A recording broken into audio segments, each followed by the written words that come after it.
Hello and welcome to Brodual. Today we have our top mods of the year. 2016 has been an interesting year to say the least. It saw the release of over 10,000 Skyrim mods, from the smallest boosts to immersion to widespread overhauls. It saw vital bug fixes and improvements being made 5 years on, and we even got to see the end result of the years of development poured into Enderal. And of course, the biggest interruption to modding came late in the year via the Special Edition, which led to the porting and creation of thousands of mods in just a couple of months. Since 2013, we've compiled a list of our favourite mods of the year using our Skyrim mod categories. This way we get to review the year by covering every corner of the Skyrim modding world, all the way from animation to weapon mods. As always, these are our favourites from the past year, so they're not necessarily the most popular or most downloaded. If you think any other mods are worth sharing, then be sure to leave a comment down below. Starting with animation mods, we have the Realistic Animation Project. This is an animation overhaul for players and NPCs that can be broken down into two parts, movement and idols. The movement part of the mod focuses on offering new, more fluid animations for the player and NPCs. It covers all areas of movement, from walking, running, sneaking and sprinting. It features a neutral version for both genders or an optional feminine version for female characters only. You can also optionally turn on a 360-degree mode, letting you move in circles without turning the camera. At first the animations felt slightly out of place, but they definitely grew on us over time. We particularly like the new sneaking idle animation, and think the mod as a whole makes for a great alternative to vanilla. The idle part of the mod is purely for when your character stands still, and this time you get to choose from dozens of different animations for both male and female characters. These were specifically designed for the player only, and they add a bit of extra charm and personality to your character. If you're playing a brave, noble knight, then your character can now stand high and proud in a more fitting way. 2016 was a very strong year for armour mods. We could easily share over 10 sets, but we have plenty of other categories to visit, so we've narrowed it down to just 3. The first is an armour perfect for holy knights, the Breton Paladin Set. This extremely high quality armour mod comes with a fitting backstory and quest. After praying at 4 new shrines added by the mod and then solving a few puzzles, you'll get your hands on the set. On top of the base armour, you'll also get some matching weapons and a shield, which all come with fitting unique enchantments. These add the expected bonus damage when fighting the undead, but on top of that they also give you the ability to walk on water or be neutral to wildlife, which is great for roleplaying. Alternatively, if you are the undead, you might want to try the Volkihar Knight Set. This craftable late game armour is perfect for vampire characters, which is a subset of armour mods you don't see too often. It comes in 3 versions, Royal Blood Red, Abyss Walker Blue and Assassin's Black.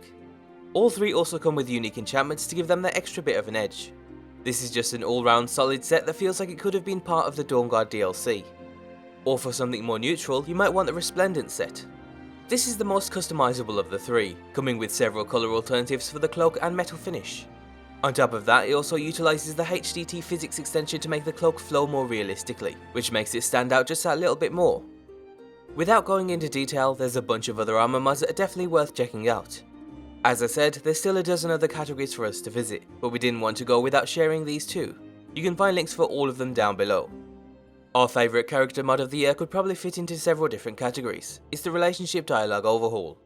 This is a mod that revitalises dialogue for nearly every NPC in the game, with particular focus on your character's relationships. In vanilla, your spouse, friends, those neutral to you and even your greatest enemies would fall into the same dialogue loop. They'd often use the same phrases when talking to you regardless of your relationship with them. But with the Relationship Dialogue Overhaul, that's no longer the case. The mod adds 5,000 lines of dialogue for NPCs to use. The author achieves this by repurposing vanilla dialogue and sometimes even splicing together entirely new lines that you've never heard before. So now your friends will always talk to you as if they actually like you, and your enemies will treat you in a more fitting way, potentially even ignoring you if you keep bothering them. Altogether, it's a solid mod for keeping the game fresh all these years on. Our favourite city mod has to go to Holds, the City Overhaul. This huge mod builds on almost every town and city in Skyrim, as well as adding entirely new ones to the game. The mod affects the cities of Volkihar, Dawnstar and Winterhold the most, as those are 3 relatively important cities that all share the exact same architectural style. All 3 of these cities have been rebuilt from scratch, coming with new layouts and building styles. Most cities will now also have more NPCs, who also come with their own unique schedules to fit the role they play in their city, whether it's tending to their farm or working at one of the new local butchers or library. And then to top it all off, the mod adds several entirely new locations for you to explore. The author chose these based on previous Elder Scrolls games that featured Skyrim. The end result is a fantastic city overhaul mod on a scale we've never quite seen before. For combat we have Wildcat. This is an overhaul that aims to make combat more ferocious and spontaneous. It achieves this by increasing combat lethality across the board, making all sources of damage hurt more than they do in vanilla. Your health and stamina become tied to damage dealt and received, so managing them is more important than ever. Your health becomes your life energy, and when kept high you'll receive significantly less damage, but when you're on your last leg, a single blow could kill you. Managing your health is also vital for avoiding injuries. These new injuries can't be healed simply by spamming health potions or healing spells mid-battle, and they punish you for pushing your body too far in extended battles. Injure your arm and you could drop your weapon, injure your leg and you might not be able to run away. These all come together to make combat more spontaneous and deadly, as if you're truly fighting for your life.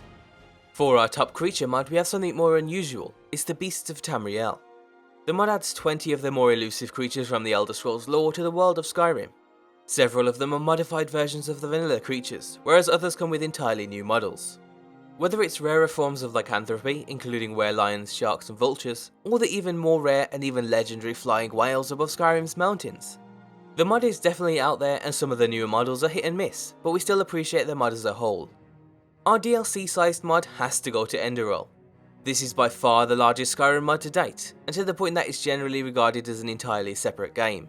It does away with everything in the world of Skyrim, and in terms of story, it has absolutely nothing to do with the Elder Scrolls.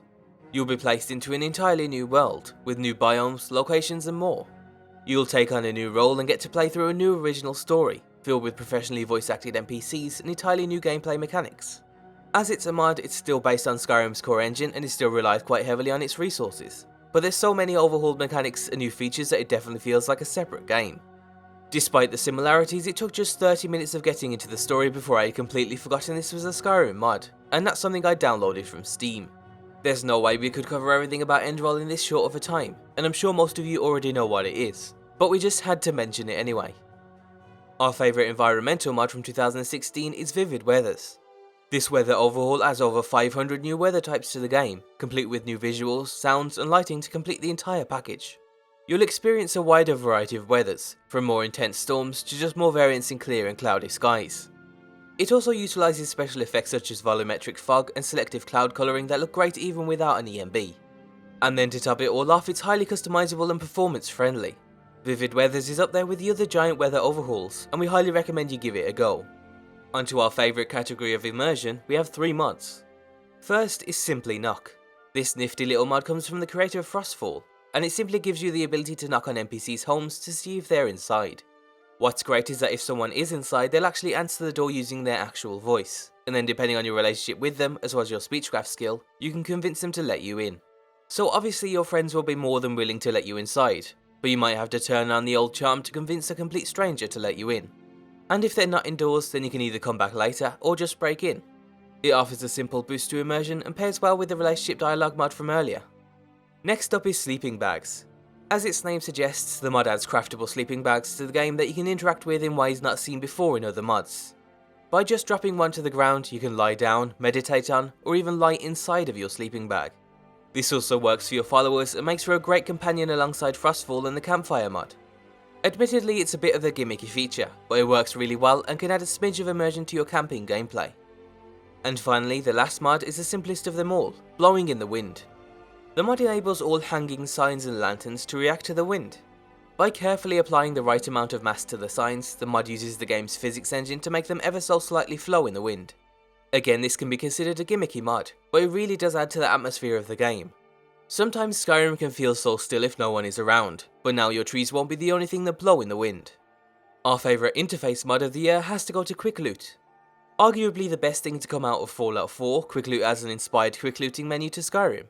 With the mod installed, you just have to hover over containers to see what's inside them, and you can even quickly loot anything you want without opening the full menu.